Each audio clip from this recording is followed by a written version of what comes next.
what it do, what it do. You know what to do. Like, subscribe, share, comment to my YouTube channel. Most definitely hit the bell icon. That's the notification bell that alerts you all content that'll drop to my YouTube channel that'll hit your devices. Also hit the thumbs up, the AKA the like button. YouTube appreciate that. S.L.R Media TV appreciate that. Also hit the subscribe button. All three helps the channel. All three helps the channel grow. Helps the channel get more viewers, more subscribers. Pushes my channel further to the YouTube algorithm, and it also helps my channel get monetized. I also need everybody to go support my second YouTube channel, S.L.R Sports News TV. Make sure you like, subscribe, share, comment over there. Also, make sure you hit the Cash App, support the channel, support the movement. Shout out to my subscribers. Shout out to my future subscribers. You see the title, The Warrior Hip Hop, Julio, Foolio, Yungeen Ace, exclusive footage. As I say again, we cover all aspects of hip hop. I told you, S.L.R Media TV, we're everywhere, wherever the news at, where we can break it down, repackage it up. We in the building. As I say again, the warrior hip hop is not even over. Trust me, it's not over at all. Young Ace, Julio, Foolio. Will the bloodshed stop? Let's get into it. Let's break it down.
I went to pull him out of the car, realized I couldn't pull him out of the car because my arm was broke.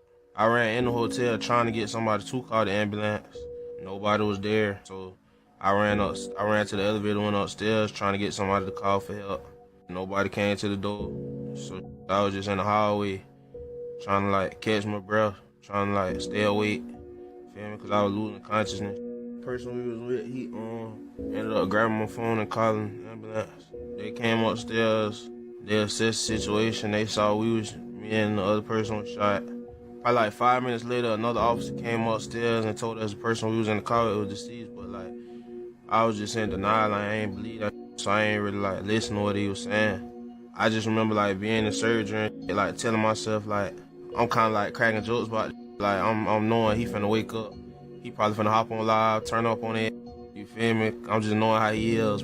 I'm just like trying to put a good karma in the air type. When I woke up, I asked my people, and they told me, like they confirmed it. I ain't believe it though.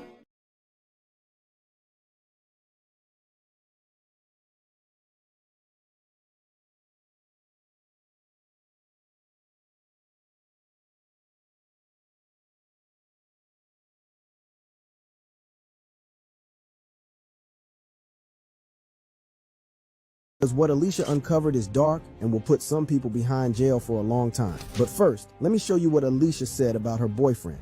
Wild moments.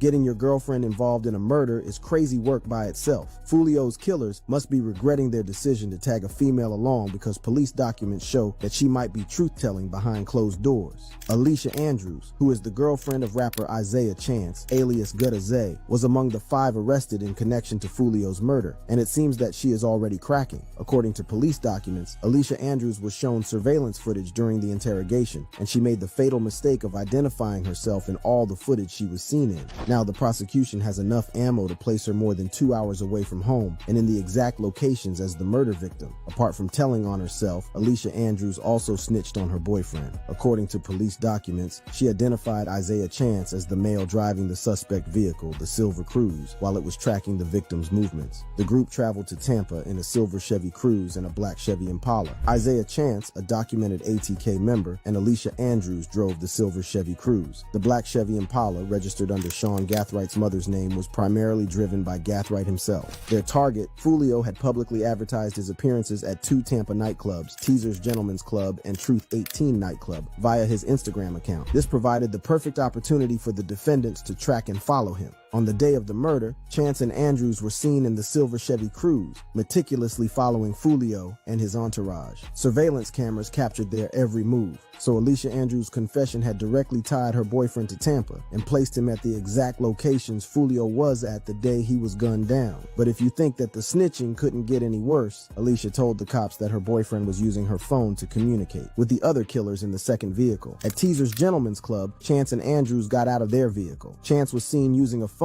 that the investigation later revealed belonged to Alicia Andrews. This phone was used to communicate with the suspected shooter, Sean Gathwright, who was in the black Chevy Impala. The surveillance footage showed Chance wearing a black hoodie with a distinctive red logo, making it easier for investigators to identify him later. The call detail records confirmed that Andrews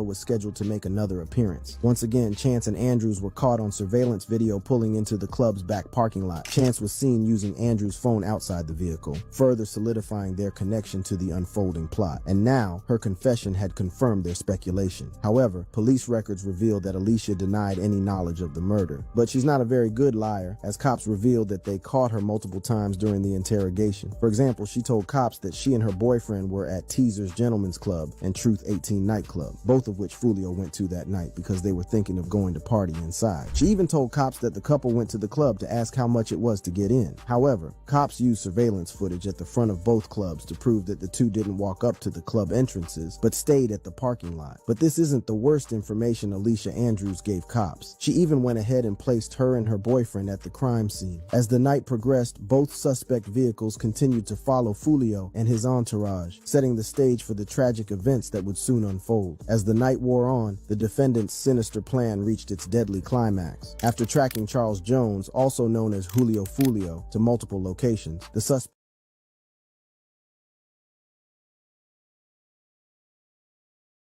Good afternoon. For the defense, please. Donna Perry on behalf of the Public Defender's Office. Thank you, Ms. Perry. All right, Mr. Murphy, you are charged with 1 count of premeditated murder in the first degree with the discharge of a firearm, 1 count of murder in the first degree premeditated, and 3 counts of attempted murder in the first degree. Ms. Masseri. Yes, Your Honor. First, I would like to note that according to the indictment, count 2 is a murder in the first degree under a conspiracy theory. Okay. So that just lowers it from a capital offense to a life felony. Okay. And now, as to each count, the state has filed a motion for pretrial detention. I ask for that motion to be set on Tuesday. Yes, on Tuesday morning. Ms. Perry. That's fine. All right. Mr. Murphy, the state has filed a motion for pretrial detention against you on all 5 of the charges in the indictment. That motion is going to be heard on Tuesday, September the 3rd at 10 a.m. in front of Judge Michelle Cisco. That will be Trial Division 1 in Courtroom 10.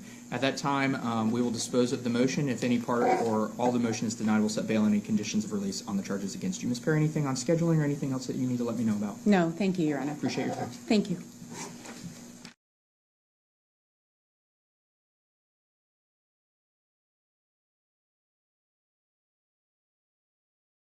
Footage in Julio Foolio's murder case shows the unprofessionalism of his killers and adds to the huge stack of evidence against them. But more than that, remember how the case states that there are 5 suspects in the murder, right? Well, there's been rumors of a potential 6th suspect, and it's someone y'all know. In this video, we're gonna go through the new footage going viral and talk about the 6th suspect in the murder of Julio Foolio.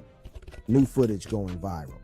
Jumping straight into the details, police investigation showed that Sean Gathright, the prime suspect in the murder of Julio Foolio, used his mom's car, a 2008 Chevy Impala, to carry out the shooting. A neighbor, who has been listed as a witness, also provided the cops with security footage of Sean moving a bag, believed to be filled with weapons, into his mom's car. Like, can y'all believe that this dumb kid really used his mom's car to carry out an operation like that? A lot could have gone wrong. What if someone tried to retaliate and shoot up the car when his mom was inside? On the other hand, Gathright wasn't even smart enough to know that when you do something like that, you're supposed to cover or at least change the license plates. The whole thing was caught on camera, making the police job a walk in the park. This isn't only what these dumb kids did. The whole operation reeked of amateurs. And we'll get to all that in a second. First, I want to give you a more detailed account of the police investigation that led them to the bottom of the case. The night of June 22nd, 2024 was supposed to be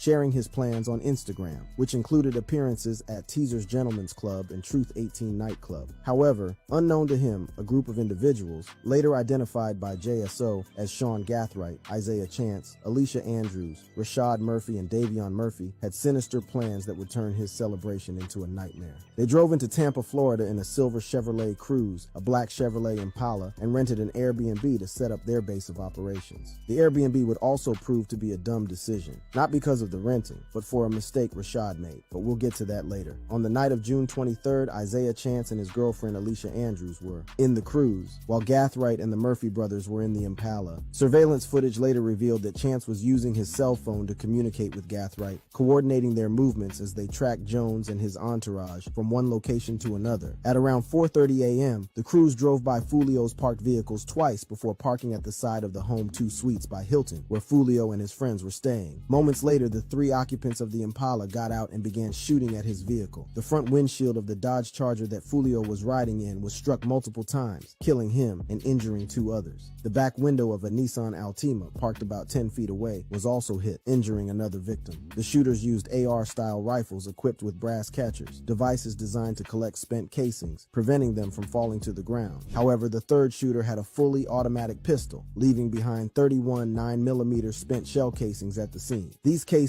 were later determined to have likely been fired by a Generation 5 Glock. The investigation that followed was meticulous and thorough. The Jacksonville Sheriff's Office, in collaboration with the Tampa Police Department, used license plate readers to track the suspect vehicles. They discovered that both the Cruze and the Impala had left Jacksonville on the afternoon of June 22nd, around the same time Jones began posting on Instagram about his whereabouts. On June 26th, the Gwinnett County Sheriff's Office in Georgia located the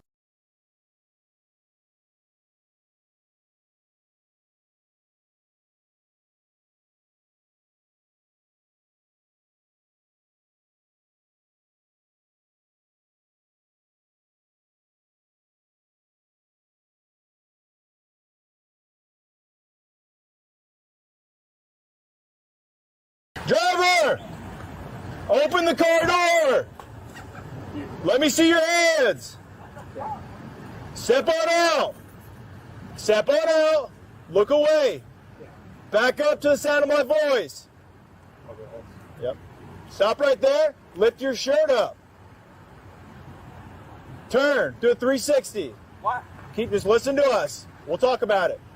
Keep going. Keep going. Turn, turn. Now walk back to the sound of my voice. Come on. Keep coming. Keep coming. Keep coming. Keep coming. Keep coming. Keep coming. Keep coming. Keep coming. Walk back to me. Can't find your back.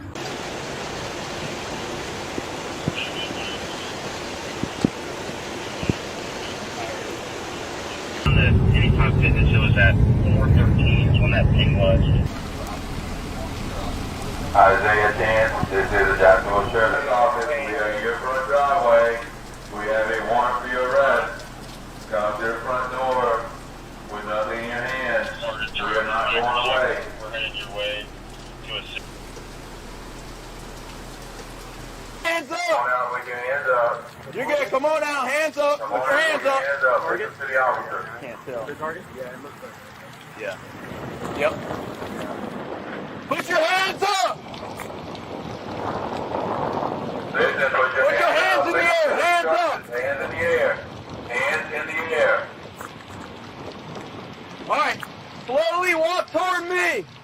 go. Right here, right here. Walk right here. Let's go. Yeah. Walk this way, listen to the instructions. Yep.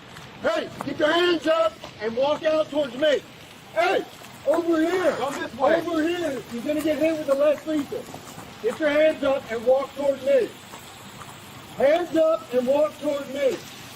Hands up and walk towards me. Keep coming. Keep coming. Coming. Keep coming. Keep coming. Keep coming. Keep coming. Keep coming. Stop. Stop. Turn around. Keep your hands up. Turn around. Hands up. Keep your hands up. Hands up. Don't reach for your waist. Do not reach for your waist. Look at me. Back up to me. Back up. Back up. Back up. Back up. All right, go to your knees.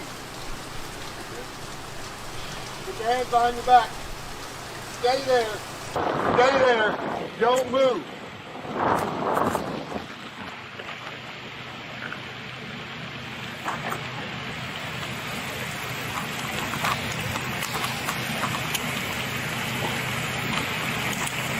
Isaiah? Isaiah? Stand up. Isaiah Chance, right? Alright, both suspects in custody and Andrew's there now.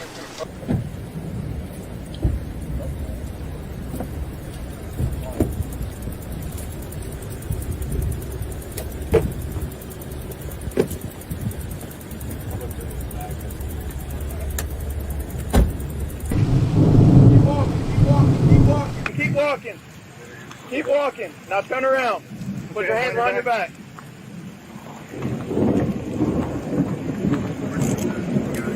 Is there anybody else inside?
Keep going straight.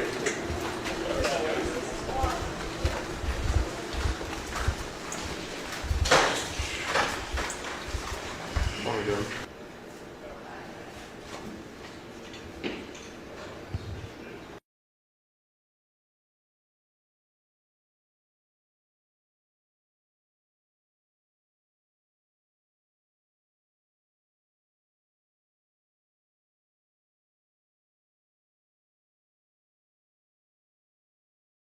A group of individuals with the goal of premeditated murder traveled from Jacksonville to Tampa to commit a heinous crime in our city. I said at that time that we would make arrests and get justice in this case for all the victims, including the mother of Charles Jones, who traveled from Jacksonville this morning to be present for this announcement. Today I stand before Tampa Police Major Pat Messmer, Jacksonville Sheriff T.K. Waters, and Hillsborough State Attorney Susie Lopez to announce the arrest of 3 people in the deadly shooting of Charles Jones, also known by his stage name of Julio Foolio. In addition, we have warrants and are actively searching for 2 other individuals in this case. Today's announcement would not be possible without the outstanding investigative work of our homicide detectives and with the assistance of the Jacksonville Sheriff's Office and the ATF. These individuals took extreme measures to try to cover their actions, but they were no match for our investigators. Isaiah Chance, Elisa Andrews, Sean Gaithright, Davion Murphy, and Rashard Murphy are all accused of playing a role in Jones's death and are all charged with 1 count of murder in the first degree, premeditated with the discharge of a firearm, and 1 count of conspiracy of murder in the first degree, premeditated with the discharge of a firearm. Chance, Andrews, and Gaithright were arrested over the weekend in Jacksonville. Davion Murphy and Rashard Murphy are still fugitives of justice, and we are working closely with the Jacksonville Sheriff's Office and the U.S. Marshals to apprehend them. On June 23rd, Tampa police officers responded to a shooting on McKinley Drive and located 4 victims. 1 person, later identified as Charles Jones, was pronounced deceased. Jones was in town celebrating his birthday and posted on his social media his locations several times throughout that night. Surveillance video was critical in this investigation, as suspects were seen on video following Jones from location to location. This shows the lengths that these individuals were willing to go through and achieve that this murder would occur. At 4:15 in the morning, Jones began to head to a hotel on McKinley. One of the suspect vehicles is seen following the victim. However, instead of following them into a parking lot, they stage across the street. At 4:38, 3 shooters exit a vehicle and walked in the direction of the hotel. They murdered Jones with a handgun and 2 rifles. This barrage of gunfire also struck 3 additional victims who miraculously survived this incident. Let's look at this video. This is at the hotel, and you can see the shooters are getting in position for their planned out murder.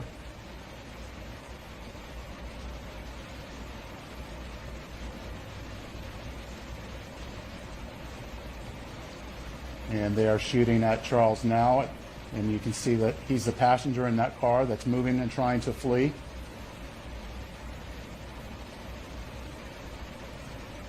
And again, they're still shooting at him. He's the right front passenger in that vehicle.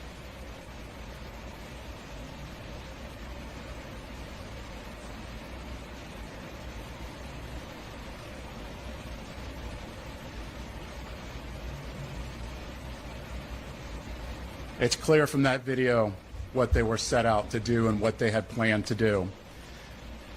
The investigation would later reveal that the 3 armed shooters were Sean Gaithright, Rashard Murphy, and Davion Murphy. Detectives used footage from the scene, license plate readers, and phone logs to identify 2 vehicles and link them back to the suspects. Furthermore, it was found that the shooters are members of or affiliated with rival gangs of Jones that go by ATK and 1200. Jones was part of the 6 Block gang. Detectives believe that the ATK and the 1200 worked together to target Jones as part of an ongoing feud in Jacksonville. I want to send a clear message to anyone that the city of Tampa is not where you want to come to settle a dispute. You will be charged, you will be arrested, and you will be prosecuted to the fullest extent possible. Furthermore, if you're a gang member, there's no alleged immunity through a cone of silence, as our detectives will find evidence needed to make an arrest and hold everyone accountable, just as we did in this case. Then you will be prosecuted by our tenacious state attorney, Susie Lopez. Today would not be possible without the assistance of our law enforcement partners in Jacksonville, who collaborated with us and shared intelligence that helped us in this case. Their agency also assisted with many search warrants, locating and arresting these dangerous individuals. At this time, I would like to invite Jacksonville Sheriff T.K. Waters, followed by State Attorney Susie Lopez. Thanks.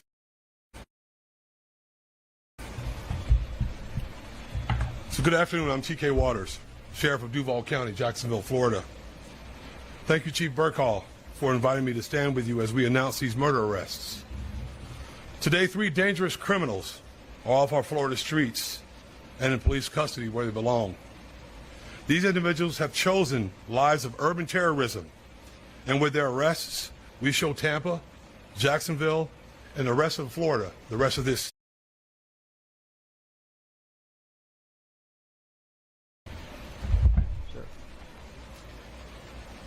Thanks.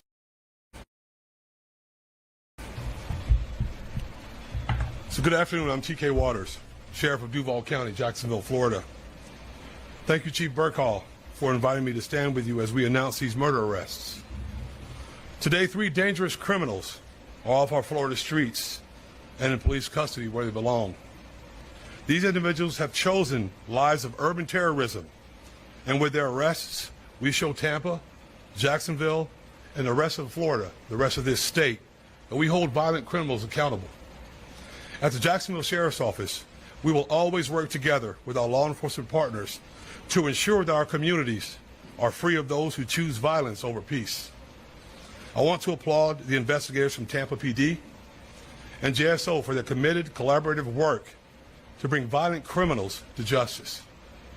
What I saw in this partnership evidenced the very best of information and resource pooling to ensure public safety. In closing, I want to directly speak to those who choose violence and those who embrace a culture that glorifies violence. Florida, Tampa, JSO, Jacksonville, Miami, wherever you are, will not tolerate foolishness, will not tolerate shootings and needless violence. We will not make excuses for poor decisions. We'll hold you accountable for your criminal actions. Florida is a state of law and order. Law enforcement agencies in this state will always work together to protect the good and decent people who chose to live within the law. And we will always work together to ferret out those who choose the lives of violent crime. Thank you.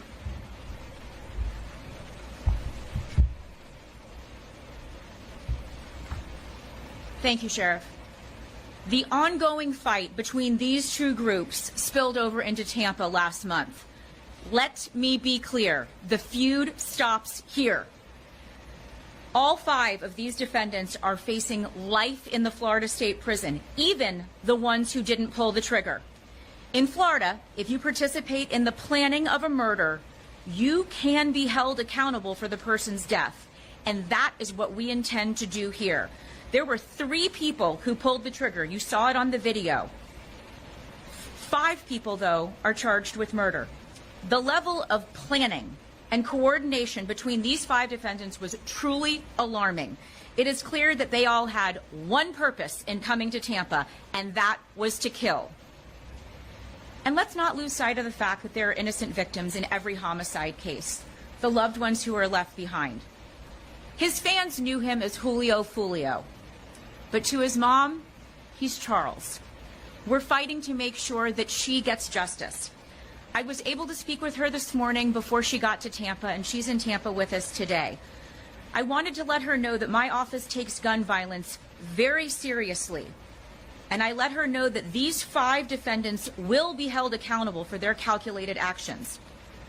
The defendants are in custody, 3 of them in Jacksonville, and will be moved here to appear in court. My office will file a motion for pretrial detention to ensure that these dangerous individuals are held behind bars as they await trial, where they belong. I want to commend the Tampa Police Department for this investigation, as well as our collaboration with JSO. The TPD investigation developed a mountain of evidence, and we will work hard to ensure that justice is served for all victims in this case. Thank you very much.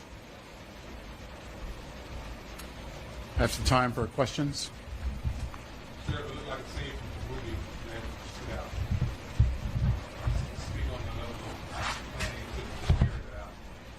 It's extensive, and the state attorney spoke about it, how the mountain of evidence, this would not be possible if it wasn't for our hardworking detectives in getting evidence from videos, tag readers, and cell phones.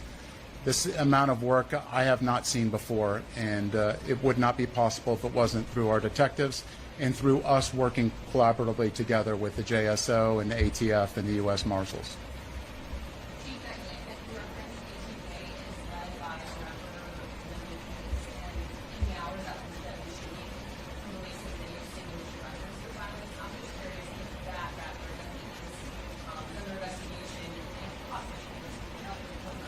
So our investigation's still ongoing, and Sheriff, if you have any other details that you want to speak onto that. So Yungeen Nation has long been known in Jacksonville. We are consistently monitoring those groups. We have people that are always watching them. I won't speak to the chief's investigation. That's up to TPD. We don't have an investigation on him right now, but he can't move around in Jacksonville without us knowing about it. And that's for the betterment of our community.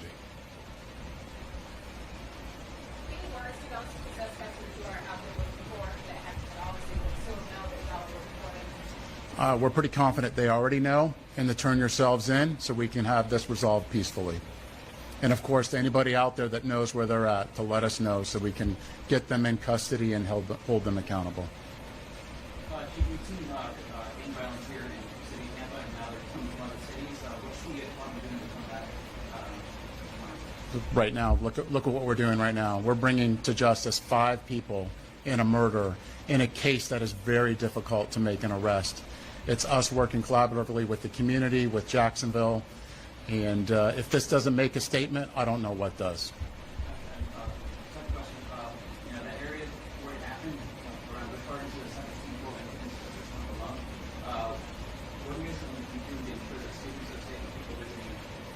Absolutely.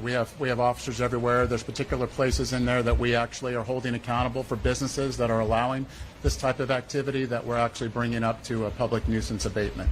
So we are attacking this on all fronts.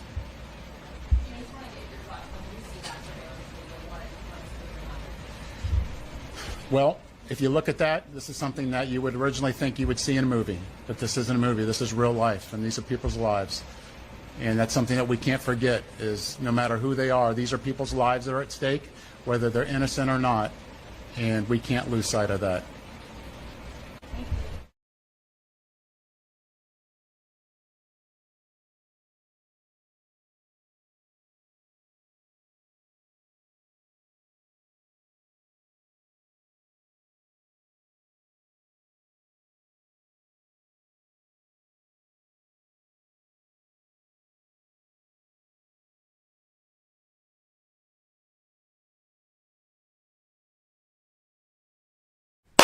Man, what's up, everybody? Welcome back to another episode of EOS. It's 1090 Jake, man. I'm rocking with y'all, y'all rocking with me. And for this video, I know, just chill. Another Foolio video, I get it, yeah. But we got some major updates, and we pretty much have all of the evidence. And we're gonna break it down bit by bit. August 3rd, 2024, the state attorney's office filed a motion to basically keep Isaiah Chance, aka Gutter Zay, in jail. Reason being, he and 4 others allegedly traveled to Tampa from Jacksonville and killed Julio. We know the story by now, and if you don't, you can catch up on my other videos. But within the factual basis of this motion, we would get the new major details and the evidence against them that we're about to break down. Zay and Alicia drove to Tampa the day before the murder in a silver Chevy Cruze while Sean, Rashad, and Davion were inside of a black Chevy Impala. License plate readers would literally be able to track the exact route traveled between the two cities, and a search would be conducted for any vehicles matching the make, model, and year range of the suspected vehicles. Detectives quickly found a tag for a black 2008 Chevy LTZ registered to Sean Gaithright's mother. Another tag would be found for a 2018 silver Chevy Cruze registered to a female who shares an address with Rashad Murphy's blood brother, who's currently in prison. Detectives pieced together that they left Jacksonville around the same time Foolio was posting to Instagram about his Airbnb party. Surveillance cameras would show Zay and Alicia track Foolio to two separate clubs, and at both locations they got out of the vehicle while Zay used Alicia's phone to communicate with Sean. Sean's Chevy Impala could be seen on video arriving at both clubs after Zay's communication. Foolio was driven to the hotel in a 3-car convoy. While at the hotel, Zay and Alicia drove by Foolio's pod car twice. A Tesla camera in Sentry mode would capture both suspect vehicles on camera, as well as the shooters approaching on foot. The first shooter was masked with dark skin, military boots, dark jeans with a rip in the left knee, a black belt, and a black hoodie. He was carrying a Glock in his left hand that had an extended magazine. The second shooter was tall, skinny, wearing a dark blue hoodie and black pants. His light skin complexion could be seen above his mask to the top of his hood and between his gloves and sleeves. He was carrying an AR with a shell catcher. The third shooter was heavier, wearing all black with an orange ski mask, and also carrying an AR with a shell catcher. Shooter 1 was the first to fire, and as detectives observed the muzzle flashes along with the impacts on the windshield of Foolio's car, it became obvious the Glock had a switch and was firing automatic. 31 9mm shell casings would be left at the scene, while not one rifle round was found because of the shell catches. License plate readers would again capture the vehicles after the murder. The Cruze traveled back to Jacksonville while the Impala went east towards Polk County. Both vehicles would be placed into the system as felony wanted vehicles, and 3 days after the murder, sheriffs in Gwinnett County, Georgia, would attempt a traffic stop on the silver Cruze. The driver, a black male, jumped out of the driver's seat running away on foot. He'd be arrested for obstruction and identified as Rashad Murphy. Damage on the side of the vehicle matched the damage that could be seen from surveillance in Tampa, proving this was in fact the same vehicle used in the murder. That same day, the Chevy Impala would also be found. Detectives made contact with a member of Sean's family and obtained a statement. The witness said Sean called him saying he was on his way to visit and arrived the night of the murder. The witness confirmed he was driving the black Impala, and the witness also said while Sean was at the house, Sean said he had given a ride to a couple of friends.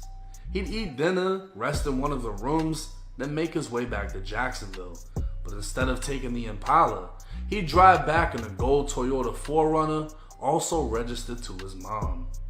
The witness provided consent to review their home camera footage, and Sean could be seen arriving at the house in all black.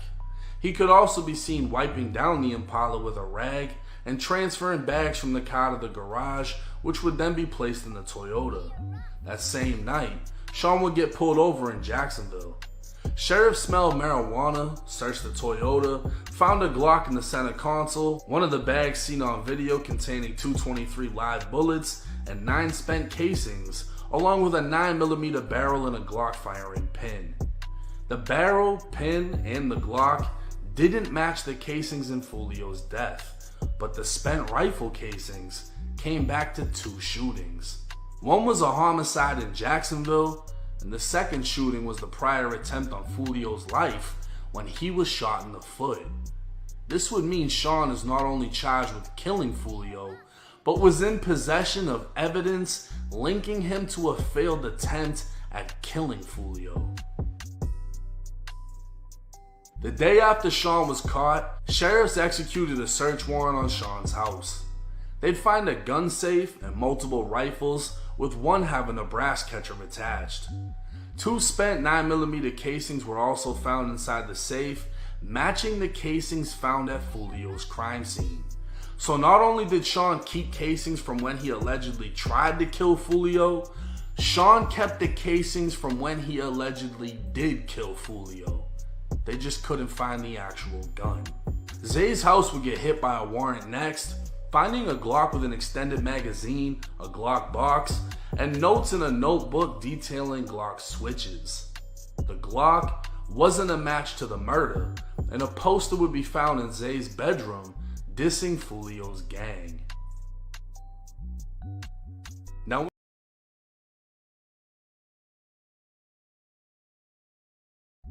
Now when Rashad Murphy was arrested in Georgia, he was in possession of an iPhone, and within the iPhone was a photo of Davion Murphy's ID, linking the two together. Another photo was taken by someone looking at the floorboard of a vehicle wearing black military-style boots, the same ones worn by shooter number 1 who fired the switch. Screenshots of an Airbnb confirmation and Rashad's ID was enough to prove he rented an Airbnb 1.3 miles away from where Foolio would be killed. The property was equipped with a Ring camera that showed Alicia entering the day before the murder. The day of, Zay could be seen walking out with a champagne glass, Davion can be seen carrying a bag to the parking lot, and Zay and Sean would pass by multiple times. The only one who wasn't seen by the Ring camera is Rashad Murphy. The Airbnb would be paid for by a Cash App account named Rich Off War belonging to Zay, so while Rashad booked it, Zay financed it. The Airbnb Ring camera would capture a gray SUV waiting in the background as the defendants left. The SUV would be identified as an Uber and the driver as witness number 2. He was hired to drive from Tampa to Jacksonville, picked up 3 people, and drove them to Sean's home in Jacksonville. Come to find out, Sean's home has security cameras and detectives would get a warrant for the footage. Video would show Rashad, Zay, and Alicia exiting the Uber, and witness number 2 would identify them as well, placing them all at the Airbnb where they were picked up. In addition, Sean's home surveillance also had video from before the murder, showing Zay and Sean loading bags big enough to fit rifles into the black Chevy before leaving for Tampa. Warrants were obtained for every suspect's phone and found that Rashad traveled to Tampa without one. But his phone also showed he went to Walmart the night before going to Tampa. Surveillance video from Walmart would show he just so happened to be wearing the same exact outfit down to the military boots as shooter number 1 who fired the Glock with the switch. It was also later verified Rashad is left-handed, as the shooter was. Alicia's phone would show she traveled to Tampa, arrived at the B&B, and even went to McDonald's. Surveillance video from McDonald's would show her in the front passenger seat with Davion driving. Post Miranda, she'd tell investigators in an interview that her and Zay were in the back seat and she didn't know who was driving. Her phone would track her back to the Airbnb before leaving for the club. She'd be tracked to the clubs, was communicating with Sean, and was on surveillance video at both places. Her iCloud would show she also shared her location with Sean 3 different times while tracking Foolio. Zay, Sean, and Davion would all be tracked by their cell phone GPSs to every single location. Sean's phone would also reveal he was messaging a female, asking her to contact the male that was with Foolio to get their location. A message found after the murder was committed would state, "I'm coming home, my thirst is quenched. Pop a bottle of Don Julio today, Murphy." Alicia provided a post-Miranda statement where she identified herself and all the footage she was seen in, and identified Zay as the one driving while tracking Foolio. She admitted to allowing Zay to use her phone while communicating with Sean, but denied knowledge of the murder, and was caught lying multiple times during the interview. She claimed she was only at the clubs because they were thinking of partying there. She claimed her and Zay walked up to ask how much it was to get into each club, but that was proven false by the surveillance video. She'd even admit to her and Zay being at the scene of the murder, claiming they were just lost and didn't know the victims. Now, it's hard to say that these are the alleged killers when you read 18 pages of that, of how they were able to be tracked from Jacksonville, every GPS location. Then they're getting surveillance video from every single place that they were in. Sean's fucked. I'm gonna tell you that right now. This kid's got shell casings from when Foolio got hit in the foot. He's got the casings from the murder. I don't think he's gonna get out of the damn thing. Like, there's nothing for him. I don't know why he's collecting shit like on some Jeffrey Dahmer, whatever. Like, you know how the murderers, they keep something from when they do shit. I don't know, but this kid's just fucking taking collectibles. Like, he's just showing it off at his crib. Oh yeah, that's when we shot at him. This is when we actually did it. Makes zero sense why he would keep all that shit. But they got it. They got everything. They got the outfits. They got them wearing the outfits before that, wearing it after. They know who was who. I don't see how they would beat this aside from a mistake being made by the courts. And the fact that they want to set an example so bad, I don't think that there's any chance that they're getting out of this. What I think will happen is the girl is going to try to find a way out, or at least to get the least amount of time by cooperating against everyone else. She's already given an interview. She's already admitted the shit that's gonna hurt Zay. Even though she denied the murder, she's like, oh, we were there though, but we didn't know anybody. Like, yeah, that's not gonna help. I think she's gonna fold first. I think someone else will fold second. And I think the shooters won't have an option, because it sounds like they have everything they need to send them to prison for life. The one thing I'm wondering is, this is as premeditated as it gets. Premeditated murder in Florida is punishable by death if they decide to seek it. Now they want to execute YNW Melly. They want to send him to death row. I wonder if they're going to do the same thing in this case. And to be honest with you, I feel like the evidence is stronger in this case than it is in Melly's. But we'll just have to wait and see. Let me know y'all's thoughts and comments in the comment section. It's 1090 Jake. I'm rocking with y'all. Y'all rocking with me.